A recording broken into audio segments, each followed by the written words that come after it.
إن الحمد لله تعالى نحمده ونستعين به ونستغفره ونعوذ بالله من شرور أنفسنا ومن سيئات أعمالنا من يهده الله سبحانه وتعالى فلا مضل له ومن يضلل فلا هادي له أشهد أن لا إله إلا الله وحده لا شريك له وأشهد أن محمدا عبده ورسوله يا أيها الذين آمنوا اتقوا الله حق تقاته ولا تموتن إلا وأنتم مسلمون يا أيها الذين آمنوا اتقوا الله وقولوا قولا سديدا يصلح لكم أعمالكم ويغفر لكم ذنوبكم ومن يطع الله ورسوله فقد فاز فوزا عظيما أما بعد فإن أحسن الكلام كلام الله سبحانه وتعالى وخير الهدي هدي محمد صلى الله عليه وعلى آله وصحبه وسلم وشر الأمور محدثاتها فإن كل محدثة بدعة وكل بدعة ضلالة وكل ضلالة في النار. Kita bersyukur kepada Allah Subhanahu wa taala atas nikmat yang besar diberikannya kita taufik oleh Allah Subhanahu wa taala untuk melaksanakan salah satu ibadah yang besar ini, salat Jumat berjamaah. Kalau bukan karena rahmat dan karunia Allah Subhanahu wa taala kepada kita, tentulah kita tidak mampu melaksanakannya. Karena itu sekali lagi kita bersyukur kepada Allah atas nikmat ini dengan harapan Allah menambah kenikmatannya bagi kita semua. Salawat dan salam semoga senantiasa Allah limpah curahkan untuk khalilnya, kekasih tercintanya, Nabi kita yang mulia Nabi Muhammad sallallahu alaihi wasallam. Juga untuk keluarga beliau dan seluruh para sahabat beliau radhiyallahu anhum ajma'in. Saudaraku kaum muslimin, azzani Allah wa iyyakum. Sebagian orang menyangka bahwa ketakwaan kepada Allah hanyalah memberikan hak Allah semata tanpa memberikan hak manusia, hak hamba-hamba Allah Subhanahu wa taala.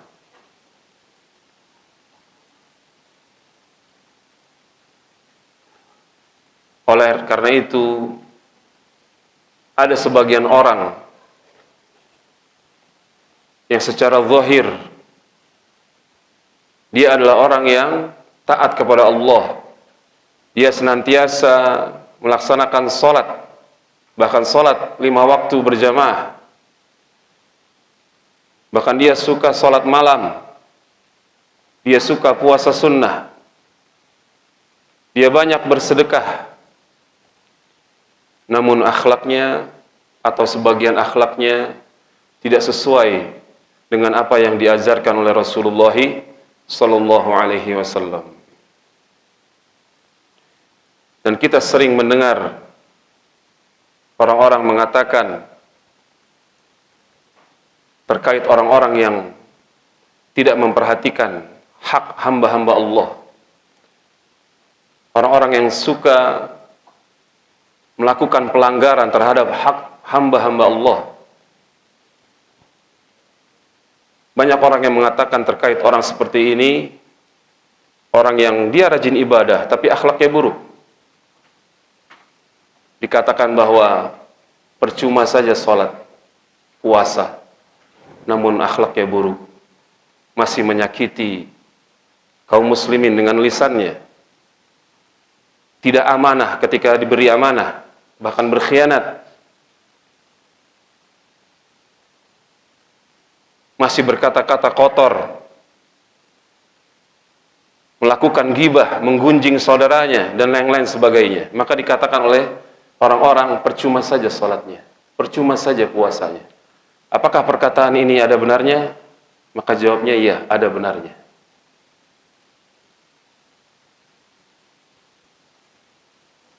untuk kita ketahui bersama kaum muslimin yang semoga senantiasa dirahmati oleh Allah,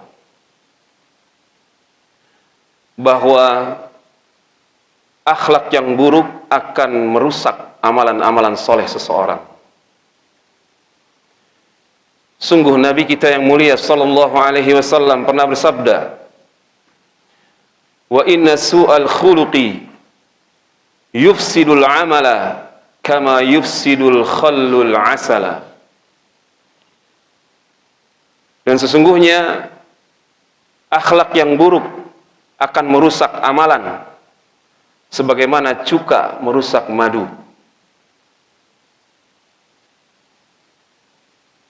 Hadis ini diriwayatkan oleh Imam At-Tabrani dan dihasankan oleh Al-Imam Al-Albani rahimahullahu taala.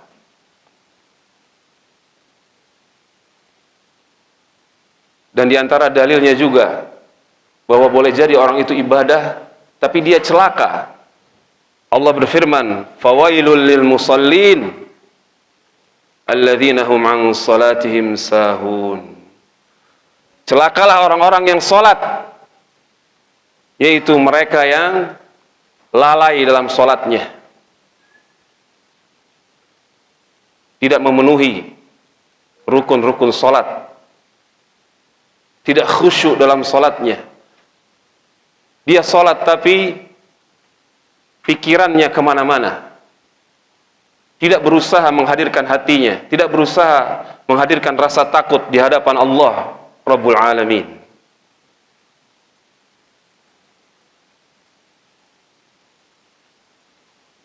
Dan di dalam kitab Mustadrak milik Imam Al-Hakim rahimahullah disebutkan kepada Rasulullah SAW, ada seorang wanita yang dia rajin sholat malam,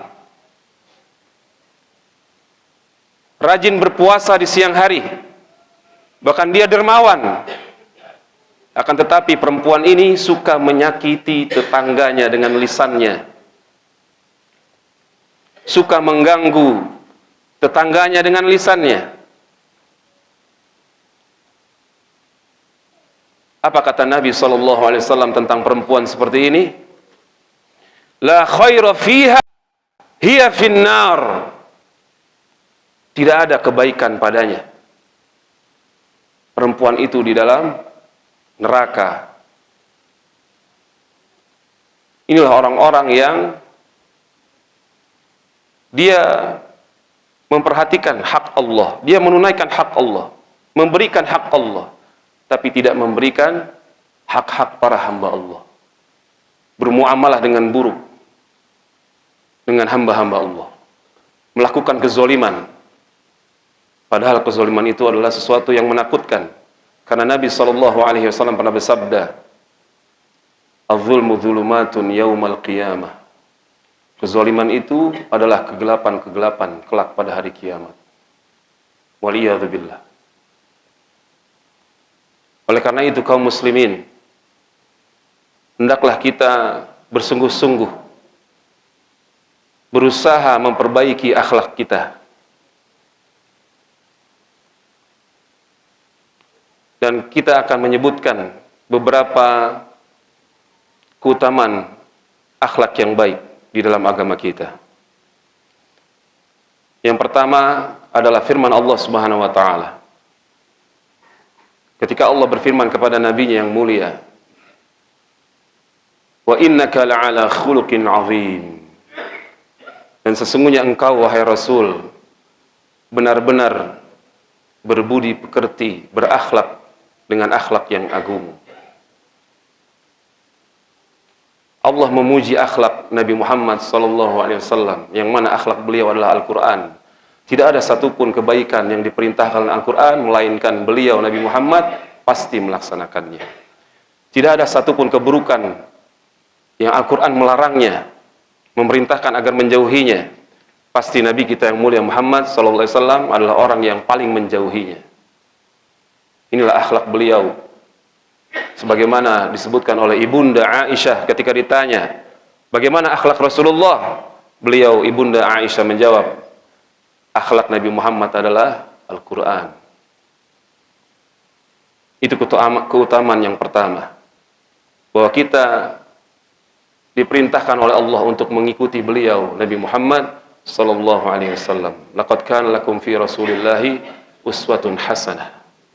Sungguh pada diri Rasulullah benar-benar terdapat contoh teladan yang sangat baik. Keutamaan yang kedua, Rasulullah sallallahu alaihi wasallam bersabda, "Innama bu'itsu liutammima salihal akhlaq." Sesungguhnya aku diutus hanyalah untuk menyempurnakan akhlak yang baik. Hadis ini diriwayatkan oleh Imam Ahmad dan Imam Al-Bukhari dalam kitab Al-Adab Al-Mufrad dan disahihkan oleh Al-Imam Al-Albani rahimahullah ta'ala. Keutamaan yang ketiga, bahwa yang paling banyak memasukkan manusia ke surga adalah akhlak yang baik. Dari Abu Hurairah radhiyallahu an, beliau berkata, "Su'ila Rasulullah sallallahu alaihi wasallam an aktsari ma yudkhilun nasal jannah." Rasulullah pernah ditanya tentang apa yang paling banyak memasukkan manusia ke surga. Adik-adik, jangan ada yang bicara ketika khatib berkhutbah. Ada sebuah hadis yang mengatakan siapa yang berbicara ketika khatib berkhutbah, di dalam hadis itu dikatakan maka dia seperti keledai yang membawa kitab-kitab tebal di punggungnya. Kenapa demikian? Disamakan dengan keledai karena tidak punya adab sopan santun di rumah Allah Subhanahu wa taala. Mudah-mudahan kalian ingat sampai kalian mati. Kita harus beradab di rumah Allah Subhanahu wa taala.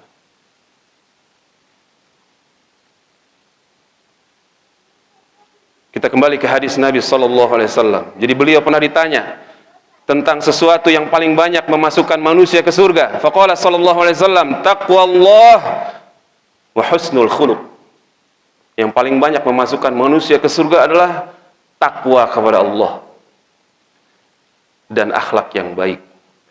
Dan beliau pernah ditanya tentang apa yang paling banyak memasukkan manusia ke neraka. Beliau Nabi yang mulia sallallahu alaihi wasallam menjawab, al-famu wal farju. Mulut dan kemaluan. Hadis ini diriwayatkan oleh Al-Imam At-Tirmidzi dan Imam Ibnu Hibban, begitu juga Imam Al-Baihaqi, dan dihasankan oleh Al-Imam Al-Albani rahimahullah ta'ala. Keutamaan yang keempat, bahwa akhlak yang baik, siapa orang mukmin yang memiliki akhlak yang baik, maka dia termasuk orang mukmin yang paling utama. Al-Imam Abu Ya'la meriwayatkan dari sahabat yang mulia Anas bin Malik radhiyallahu anhu, di mana Nabi sallallahu alaihi wasallam pernah bersabda, "Akmalul mu'minina imanan ahsanuhum khuluqa." Orang mukmin yang paling sempurna keimanannya adalah yang paling baik akhlaknya. Itu artinya keimanan dengan akhlak yang baik adalah sesuatu yang selalu bergandengan, tidak bisa dipisahkan. Itu artinya sekali lagi, husnul khuluq wal iman quruna'u jami'an. Kebaikan akhlak dengan iman yang benar, akidah yang benar selalu bergandengan. Tidak bisa dipisahkan. Artinya, kalau orang tersebut tauhidnya benar, imannya benar kepada Allah, imannya benar kepada apa-apa yang harus dia imani, kepada Rasulullah, para malaikat, kitab-kitab, hari kiamat, takdir, maka akhlaknya akan baik. Kemudian yang kelima, saudaraku kaum muslimin azani Allah, keutamaan yang kelima, orang yang memiliki akhlak yang baik akan mencapai derajat yang sangat tinggi di surga. Dari sahabat yang mulia Abdullah bin Amr radhiyallahu anhuma, beliau berkata, "Sami'tu Rasulullah sallallahu alaihi wasallam." Aku pernah mendengar langsung Rasulullah bersabda, "Innal muslimal musaddida la yudriku darajatas sawwamil qawwam bi ayatillahi bi husni khuluqihi." Sesungguhnya seorang muslim yang lurus benar-benar akan mencapai derajatnya orang yang selalu berpuasa dan dia selalu mendirikan salat malam, membaca ayat-ayat Allah dengan akhlaknya yang baik. Wa karama dharibatihi, dan kedermawanan tabiatnya. Hadis ini diriwayatkan oleh Imam Ahmad dan Imam At-Tabrani dan disahihkan oleh Imam Al-Albani rahimahumullah taala. Aqulu qawli hadza wa astaghfirullah li wa lakum wa lisairil muslimin min kulli dhanbin fastaghfiruh innallaha huwal ghafurur rahim.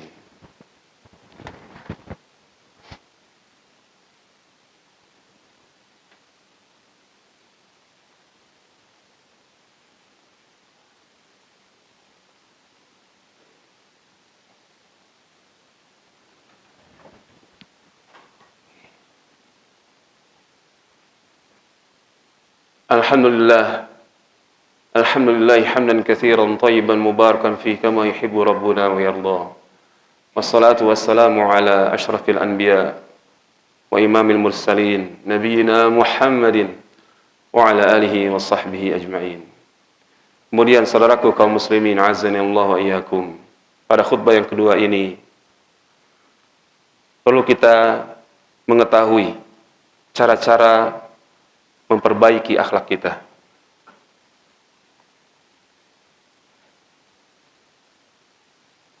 Yang pertama adalah hendaklah kita senantiasa bersungguh-sungguh memperbaiki niat kita